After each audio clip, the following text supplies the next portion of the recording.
Food drives the world. Apart from clean drinking water, access to adequate food is the primary concern for most people on Earth. India has come a long way from the frequent famines of the 1940s to the Green Revolution of the 60s to a point today where India's surplus food stocks has enabled the government to introduce the Right to Food Bill for all its citizens. Indian agriculture has indeed covered a long distance. However, even as we take pride in the efforts of our farmers, some individuals and organizations have raised fears about the quality of our food today. Let's hear what they have to say. हमारे कई खाने के पदार्थों में pesticides मौजूद हैं, यानी कीड़े मारने का जहर मौजूद है। हमने कुछ माओ को कन्विंस किया, उनका हमने सैंपल लिया, उसकी हमने टेस्टिंग की एंड जितना मैंने सोचा था मैं बिल्कुल शॉक्ड। मैंने जब कासरगोड में डॉक्टरी शुरू की तब मैंने देखा कि ज्यादातर सभी घरों में ऐसे पेशेंट थे जो एक लंबे अरसे से बीमार थे।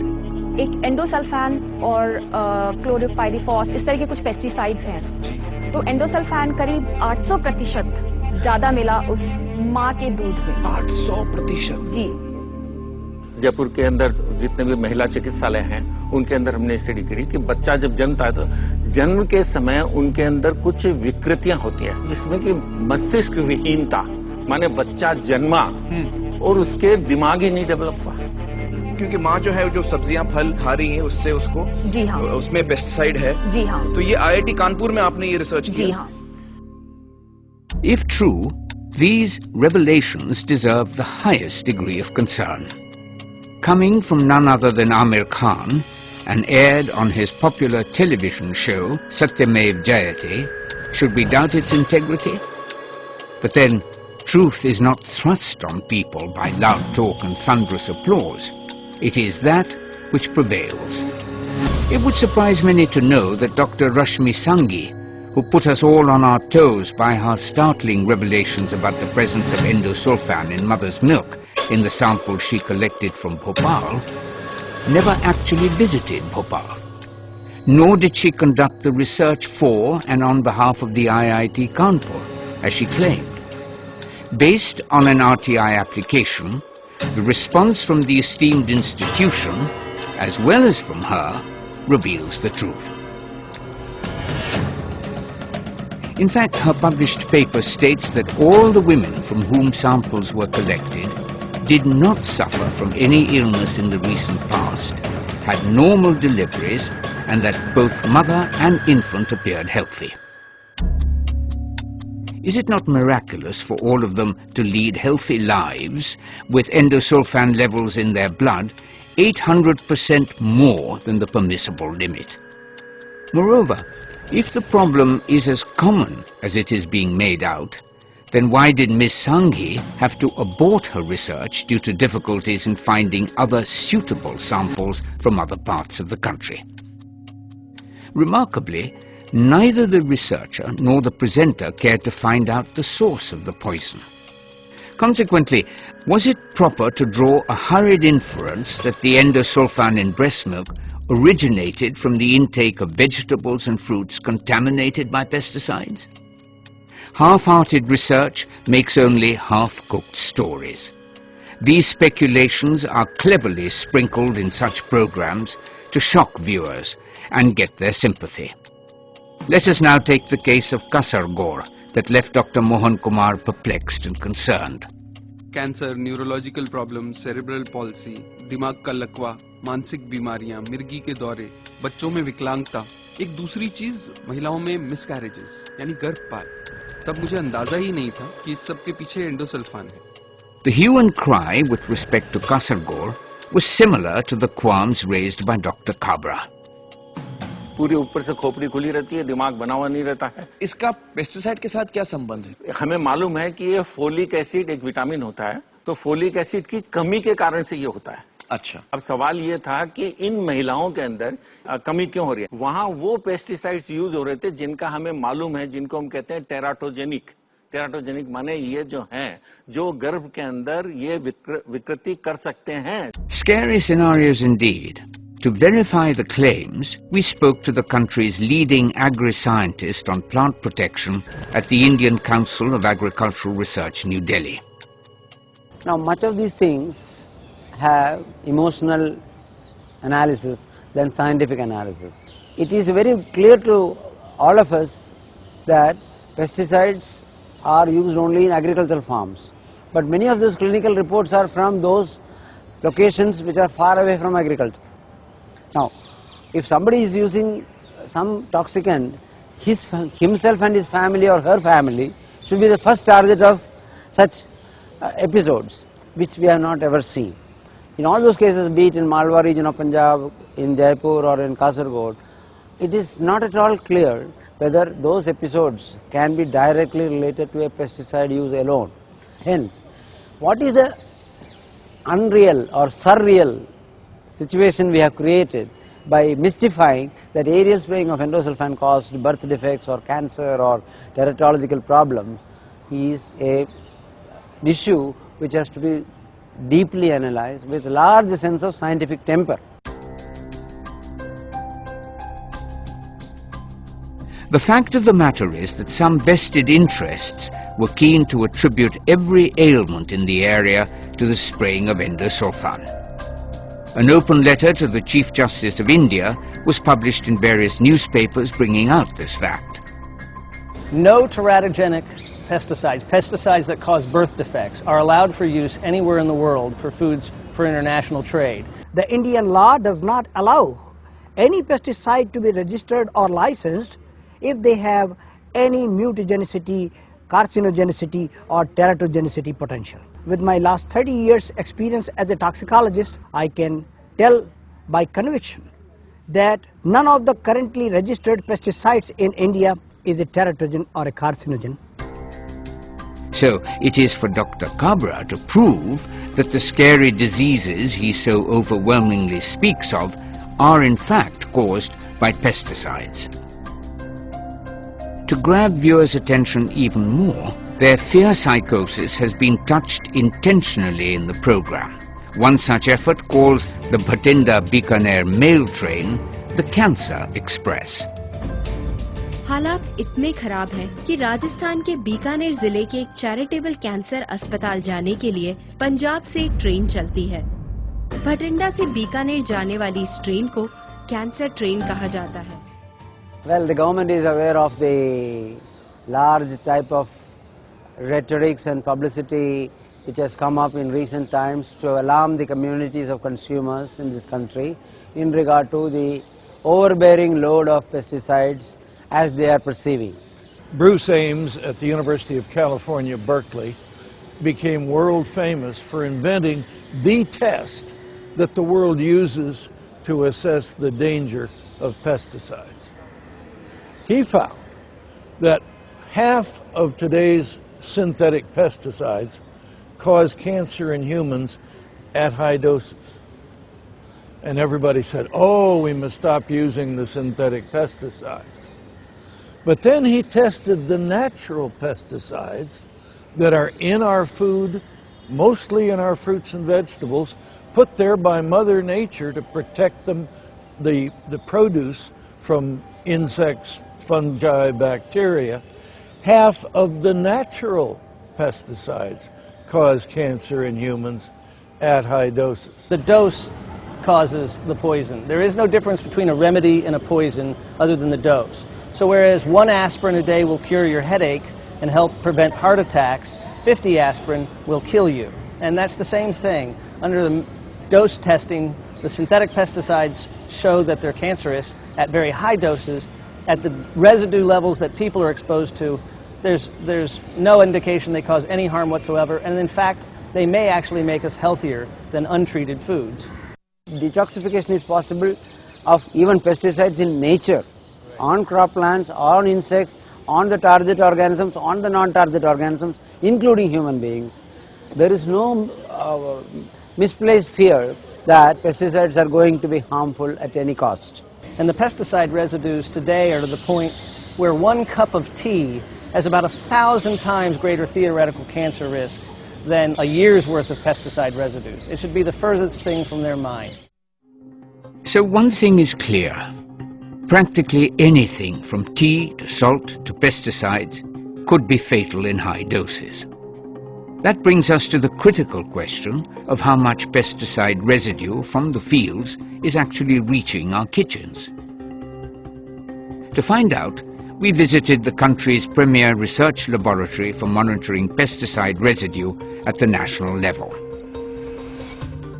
In 2005 and 6, the Ministry of Agriculture, Department of Agriculture and Cooperation started the monitoring of pesticide residue at national level, and we have the network of 21 laboratories across the country. These laboratories bring out weekly data from wholesale market commodities sampled every week, and these samples are analyzed for various pesticide residue with greatest precision possible in this world and expertise for analysis and interpretation. Pesticide residue is a trace level analysis, and we have to detect, we have to quantify, we have to confirm a particular pesticide in food commodities at very low level. So the quality of data at the trace level is very important, and for that our laboratories are 17025 accredited by the Department of Science and Technology, by the National Accreditation Board of Testing and Calibration. That give the credibility and authenticity of the data which we generate. Our finding goes to show that not more than 1.5% of the total 21 commodities we go for analysis, not more than 1.5% exceeded the maximum residue limit for the prescribed for that given pesticide. Similar pattern has been observed by the other advanced country, for example, European Union, UK, US, FDA and Australia. They also reported the residue about 2 to 3% sample about the maximum residue limit. Only 3% of the total samples showed the pesticide residue above the maximum residue level, or MRL. Does that mean that those 3% can be injurious to our health? Just detection of any pesticide doesn't mean that food is unsafe for the consumption. The toxicity of a pesticide is based on the acceptable daily intake. If we detect the pesticide, whether it is above maximum limit or below the maximum limit, they are much lower than the acceptable daily intake. We have generated data for the last 4 years to the tune of about 60,000 samples, and we are now confident, and the rest of the world is also respecting our confidence. It is not an alarming position, I can say. Thanks to Dr. Sharma, we can all breathe more easily now and continue to eat without the fear of poison on our plates. Meanwhile, let's hear more apprehensions raised on the show and the reactions that we got from the farmers whose very farming methods were being questioned. These are all impacts of जहर जिसको हमने दवा करके किसान को गुमराह किया है कि बेटा और स्प्रे करो, अच्छी चीज तो ज्यादा होनी चाहिए, दवा है डालो, दवा है तो तुम जितनी ज्यादा हो लोगे अच्छा करेगा. Farmers are not fools that they will spray any amount of pesticides that people tell them to. The label on the pesticide bottle mentions the dose to be applied. This is not a new job for us. If we delay the chemical spraying even by 2 days, almost 10% of our crop is lost. If we stop the use of chemicals altogether, our output will fall by 75%. तो ये अवशेष जो कीटनाशक जहर है जो खेती में इस्तेमाल किए जा रहे हैं वो वही नहीं रहने वाले हैं, आपके खाने में आने वाले हैं. वो बिल्कुल एक मजाक सीगा. The program was a joke. I totally disagree with the views expressed on the show. I invite Aamir Khan to stay in our village for 1 year. We will bear all his expenses. We will show him how farming is done. They claim that the produce is sold in the market a day after spraying, whereas on wheat crop we stop all sprays 1 month before harvesting. If you apply the chemicals in the prescribed dosage, use the right amounts of water and follow the recommended waiting periods between spraying and harvesting, then there is no way there can be any pesticide residue in the produce.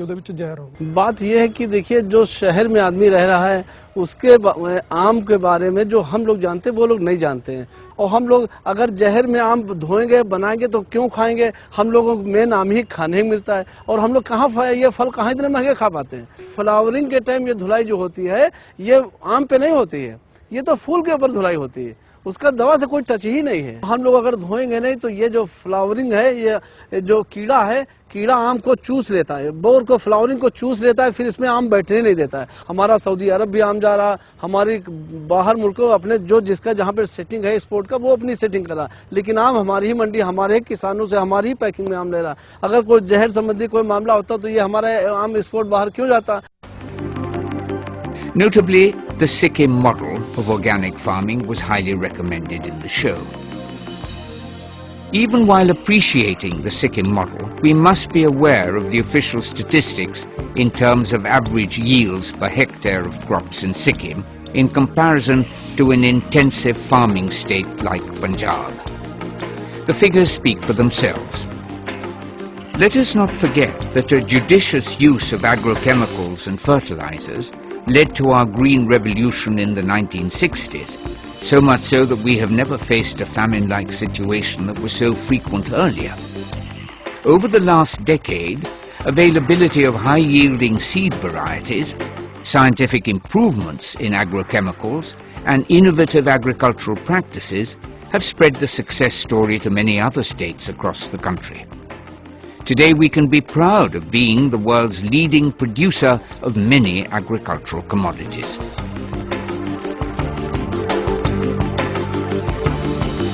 जो green revolution के Pioneer हैं doctor बुरलॉग, उन्होंने यही बात कही थी कि ये आपने फैसला करना है कि आपने भूख से मरना है जी, या केमिकल्स को बर्दाश्त करना है। केमिकल्स का कोई, उन्होंने कहा था कि बैड इफेक्ट नहीं अगर आप इसका जुडिशियस यूज़ करेंगे। इंटेंसिव क्रॉपिंग में जब ज़मीन बिल्कुल बेली ही ना रहे, एक क्रॉप के बाद दूसरी क्रॉप ली जाए, तो उसमें बीमारियां आनी लाजमी है और बीमारियों का इलाज करना भी लाजमी है। The biased format of the show forced the presenter to ridicule some bitter truths about organic produce. California में स्पिनच का बैन कर दिया, सब डिस्ट्रॉय किया कि वो ऑर्गेनिक स्पिनच लिखा, ऑर्गेनिक स्पिनच खाना मत नहीं तो मर जाएंगे। सो ऑर्गेनिक में डेंजर कैलिफोर्निया का है। इतनी हंसी। Sorry, this is no laughing matter, Mr. Khan.